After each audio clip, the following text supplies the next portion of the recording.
you keep the Cowboys from putting more points on the board. Blitz. Prescott steps through, wide open through the middle of the field and a slide near the 30.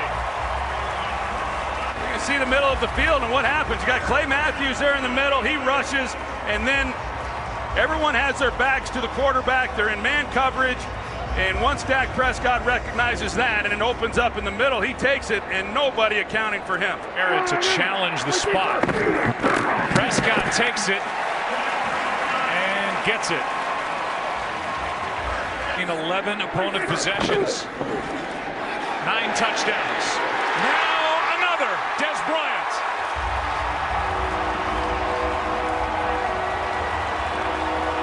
Big throw. And this is one, normally what you'll see from Prescott is he'll get the ball up and let Bryant go up and make a play on the ball. This time, it was just meet it at the pylon and go get it.